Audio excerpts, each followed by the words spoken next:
आज मैं आकांक्षा गुरु बहन आप लोगों को श्री वाल्मीकि रामायण का अयोध्या कांड का 22वां सर्ग सुनाती हूँ, जिसमें श्री राम का लक्ष्मण को समझाते हुए अपने वनवास को दैव को कारण ही बताना और अभिषेक की सामग्री को हटा लेने का आदेश देना है।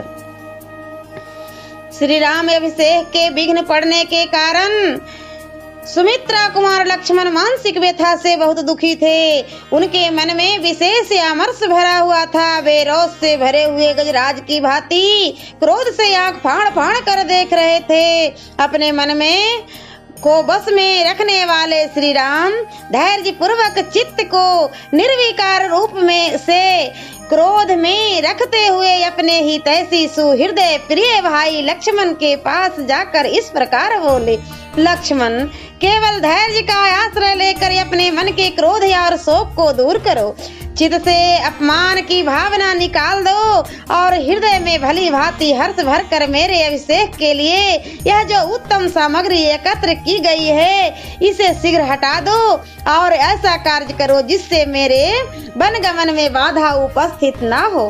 सुमित्रा नंदन, अब तक अभिषेक के लिए सामग्री जुटाने में जो तुम्हारा उत्साह था वह इसे रोकने और मेरे वन जाने की तैयारी करने में होना चाहिए। मेरे अभिषेक के कारण जिसके चित्त में संताप हो रहा है उस हमारी माता कैकेयी को जिसे किसी तरह की शंका न रह जाए वही काम करो।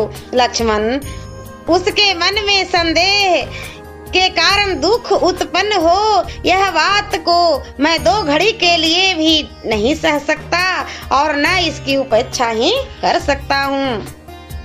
मैं यहाँ कभी जानबूझकर या अनजान में माताओं का अथवा पिताजी का कोई छोटा सा भी अपराध किया हो ऐसा याद नहीं आता।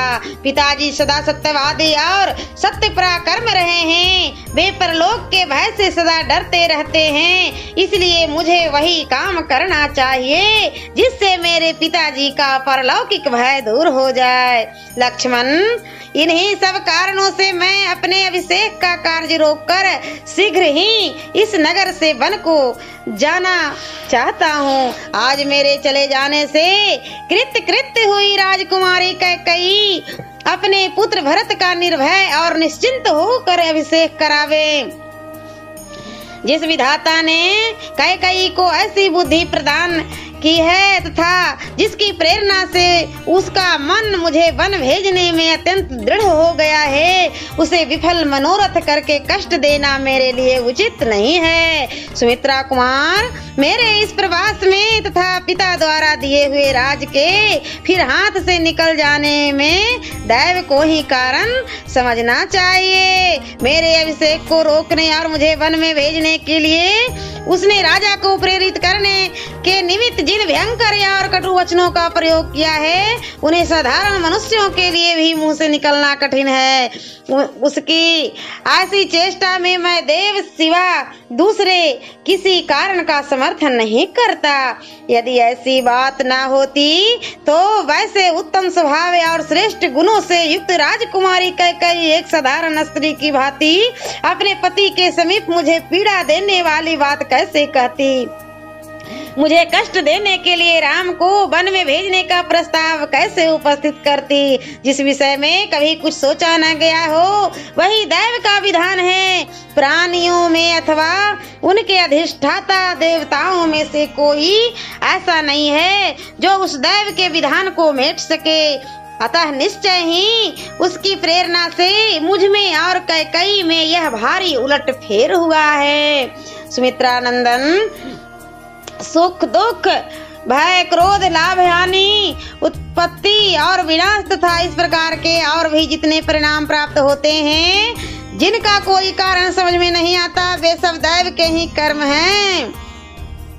इसी प्रकार तुम भी मेरे विचार का अनुसरण करके संताप शून्य हो राजाभिषेक के इस आयोजन को शीघ्र बंद करा दो। लक्ष्मण, राजाभिषेक के लिए संजोग कर रखे गए इन्हीं सब कलशों द्वारा मेरा तापस व्रत के संकल्प के लिए आवश्यक स्नान होगा अथवा राज्याभिषेक संबंधी मंगल द्रव्य मैं इस कलश जल की मुझे क्या आवश्यकता है, स्वयं मेरे द्वारा अपने हाथ से निकला हुआ जल ही मेरे व्रतादेश का साधक होगा। लक्ष्मण, लक्ष्मी के इस उलटफेर के विषय में तुम कोई चिंता ना करो। मेरे लिए राज्य अथवा वनवास दोनों समान हैं। बल्कि विशेष विचार करने पर वनवास ही महान अभियुद्धकारी प्रतीत होता है। लक्ष्मण, मेरे राजाभिषेक में जो विघ्न आया है उसमें मेरी सबसे छोटी माता कारण है, ऐसी शंका नहीं करनी चाहिए, क्योंकि यह दैव के अधीन है।